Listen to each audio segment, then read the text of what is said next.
this has been lame now. I think we're going on several weeks. It's like I hate to say the gift that keeps on giving, but it really is. It will not leave the public zeitgeist. And that is the continuing story of Hillsong Church in Australia. Yeah.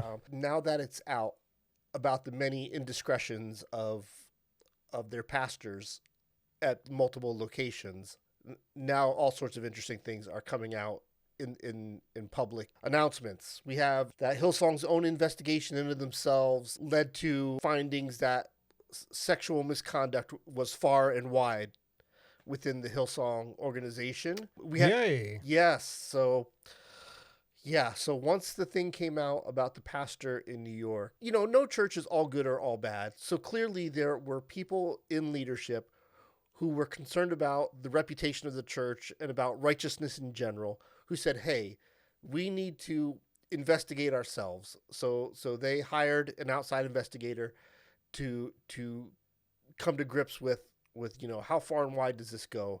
And it goes pretty far and wide, which is upsetting, but predictable, right? This is how the boys club works. This is how the boys club has always worked, right? You do what you want to do, and I'll do what I want to do, and we won't hold each other accountable, because at the end of the day, we all just want to do what we all just want to do. Mm-hmm. Yeah. If that's the way you want to live, that's fine. Like, this is a free world, and everybody can live however they want. But if you want to live the way you want to live, then it's probably not the best idea to make a public life revolved around following Jesus, Yeah, like these are not really compatible goals here. If you want to be that kind of a selfish Yahoo, it's like, yeah. And then, like, what do you want, like, to have happen when you get outed for all this stuff? Yeah. And it's kind of interesting that when these allegations started being made, and once the allegations came to light as being true, that the instinct was to cover your ass. Like, hey, let's hire this firm to do an investigation, instead of just doing what we know to do, which is hold these people to account. Like, why would you have to do a quiet investigation? Why not just do it out loud? Like the day that you find out about the wrongdoing, you get up before your church and you have the hard conversation and said, hey, one of our pastors has been accused of doing X, and we are not the kind of church that just sits around and does nothing while harm may be coming to our congregation. Like, we take that accusation seriously, and we take protecting the flock seriously. And so, yes, we are going to do an investigation, but we're not going to do it behind the scenes. We're going to do it in the light where everybody can see what's happening, and we can be held account in real time. Yeah, and that would be ideal, yeah. Of course, we keep seeing these headlines popping up, and it's, just more or after more after more, right? It's like we just can't seem to get away from the complete nonsense that is, just the structural problems of these churches, and how much of it is, people trying to hide this stuff, right? Yeah. Like you said, it's just like the reflex is to hide, and people will say, it's like, well, like these things shouldn't be made public right away or something. And that's maybe a legitimate point. Yeah. But when you're allowing this individual who has been accused of a serious thing, a crime in many cases, to continue in their role while you investigate, you're not doing a good job. Exactly. And you make an interesting point about structure, right? And this seems to be really common sense. The bigger the structure, the more structural support you need. Right. Right? The idea that an organization as big as Hillsong can just kind of roll with it anytime adversity comes, that's just pure hubris, right? That's having no appreciation for just how big the steamroller of diversity can come at you, and and how fast life comes at you. Yeah. That's just kind of pure arrogance to think like we are big enough and rich enough to survive anything. Yeah. And, I think it's also partly that whole thing where, like this was a church started by, what was his name? Brian Houston's father. Yeah. So it's like, this is it's treated the same way as they would treat a business. Yeah. So again, it's my church. No, see, the church is Jesus's. Right. Just because you started this congregation does not make it yours. And for you to try to, say that it's yours, I think critically misses the point. And I think that kind of mentality gives rise to, I'm not going to say it gives rise to like these abuses, Yeah. because you can be a very moral and upstanding person in that position, but it gives rise to you being protected Absolutely. unnecessarily. I totally understand. Like at the beginning of any endeavor, most people will tell you that they had a moment where they felt like God is leading them, or God is speaking to them, or something of that nature, right? Mhm. Or God gave me a vision, or God has given me a purpose or a mission. And in that initial stage, I really get it. Like, okay, I'm the one with the Mhm. vision, and so I'm going to be the one that kind of powers this engine in the early days, right? Like take this podcast for example. Like I'm the Yeah. one that came to you and said, "Look, there's this thing I feel like I've had to do for years. Would you join me on this?" Right? But in the Yeah. beginning days, like I really kind of powered this. But that's not where we are today. Now today, we are in a place where you and I co-make all the decisions. I don't do anything without you, without at least you knowing and signing off and saying, "Hey, like that's okay by me," right? And that's what you got to do. At some point, you have to turn the corner to say, like, this is not my undertaking. This is God's undertaking, and the faster I build real structure and survivability into it, the better. I mean, I'm sure there's a lot of commenters who will say that this is not God's undertaking from some of the comments that we keep getting. Absolutely. But, but then there's also like, I think the difference between like, a church planter and somebody who starts their own church, right? Yeah. Like a church planter, I mean, you kind of have to take that ownership at the beginning, right? But the church planter knows when to step back Right. and say, okay, my time for having any ownership of this is done. It is now, y'all's job to keep going. Yeah. And that's that's the purpose of church planting, is you plant a church and then you let it lead itself. I mean, we look at Acts, in the New Testament just broadly, right? And we see that as the pattern Yeah. for, a church is planted, and then Paul, trains up a leader, leaves them in charge, and he goes off somewhere else. Mm-hmm. And does it again. Whereas something like, Hillsong here, where it's somebody wanted to plant their own church. And I think maybe like when you're thinking, I want to do my own ministry, that's one thing, but I want to make my own church. Like if you're thinking in those terms, I think, maybe you need to reevaluate why you want your own church. Yeah. Yeah.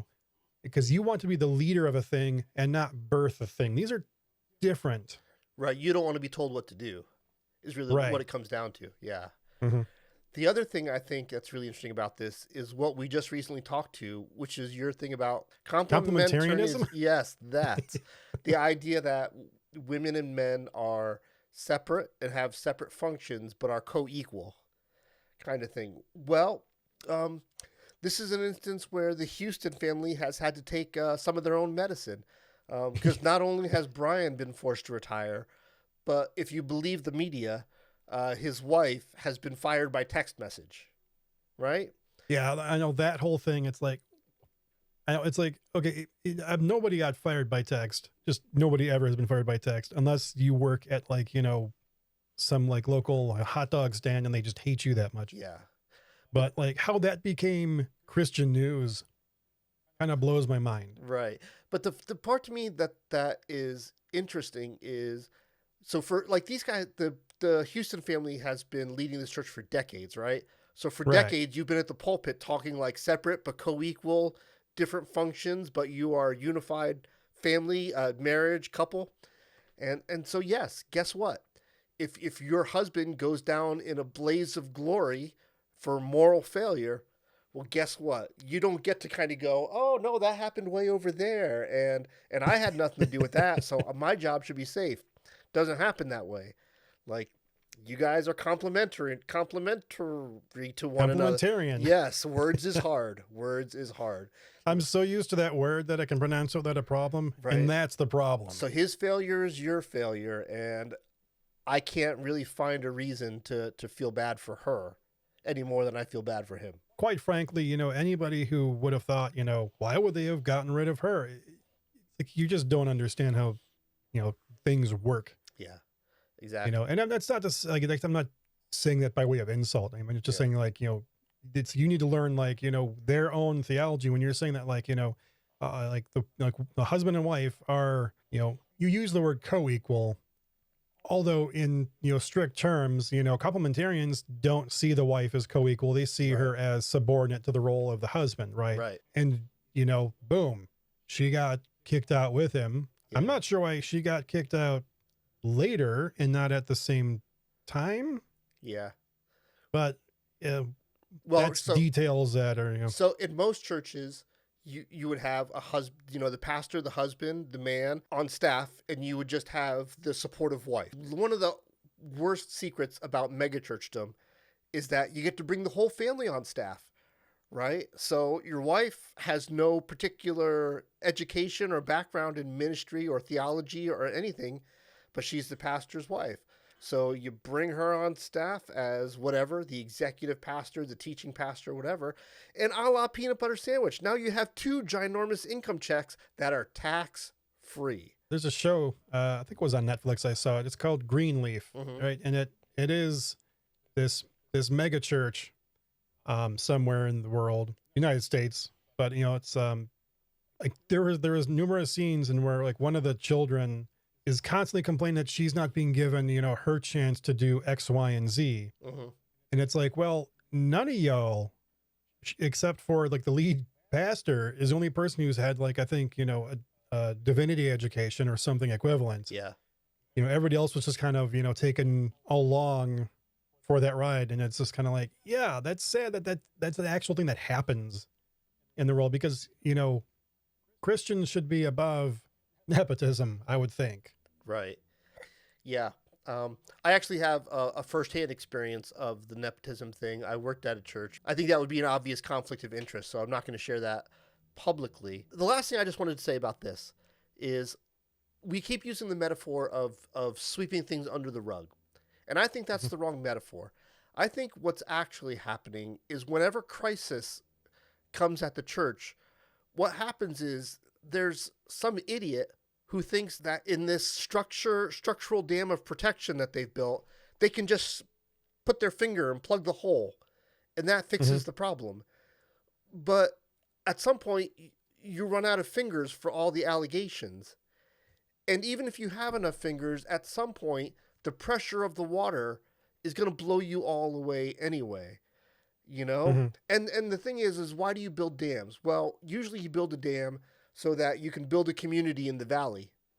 And that whole community now gets wiped away in the flood because instead of building real structures of support, you kept chipping away at them instead. And I think, in my opinion, that just seems to be not only a failure of leadership, but a failure of the process, right? So leaders don't just happen. Leaders should be developed, right? Whether it's going through some sort of college program or I keep forgetting this word. What is the word when like somebody cleans up after an artist? An apprentice. Like some sort of apprenticing process, right? I personally, my heart goes towards the apprenticing process, right? There should be some pastor who gets out of college who goes to work for close to nothing, and the typical like usually you start out as the youth pastor, right? But you go through this apprenticing process, and you're not let out to go pastor your own church until like you've had some experience at this and you've had some failures where some leaders can shepherd you through that. And that's a major failure that's been happening in this Hillsong story that's been happening over these last couple months here. And I think instead of hoping that the good intentions of leaders is enough to get you through the crisis, I think leaders need to start developing a playbook the same way a rock climber plans an ascent, right? When you pack your gear, you keep track of every single issue that might happen on the way up the rock face. and you pack every piece of gear depending on it because that piece of gear is going to save your life in the event that something goes wrong. And there is no wiggle room for a gear to just be in barely good condition or okay condition. All the gear you use needs to work perfectly or else it's useless. And the same thing needs to happen with Hillsong and their crisis procedures and every church and every organization when it comes to this kind of reactionary procedures. It needs to be written down and set in stone and made sure that like whatever young woman comes to, like whoever they come to cannot be somebody who is easily swayed by leadership. That person that they come and report the sexual harassment to, they need to have the full authority to go, okay, I'm on it and we are going to start this investigation, and wherever it ends up is wherever it ends up, you know? And that's what needs to happen here, in my opinion. No, I think you got it right on the head there. You know, there's so much structure that needs to be established ahead of time, you know, so that way when these things do happen, they are not this huge shock, Yeah. you know, to anybody. Like it's like, we know what to do. We're not going to try to make it up as we go along. And then that also keeps everybody accountable for the whole process, right? Because if you have it written out, you know, you can say like, well, we followed procedure. So if the procedure failed, we can rewrite it. Exactly. Rather than, you know, improvising it. You know, improvising works good for some comedy, but not all. Yeah. You know, if you don't believe me, go to a comedy club. You'll find out. Definitely. Fail to plan is planning to fail. Like you've said over and over again, radical transparency, radical accountability. Is that Yep. Absolutely. All right. I think that ties that up with a very nice bow tie.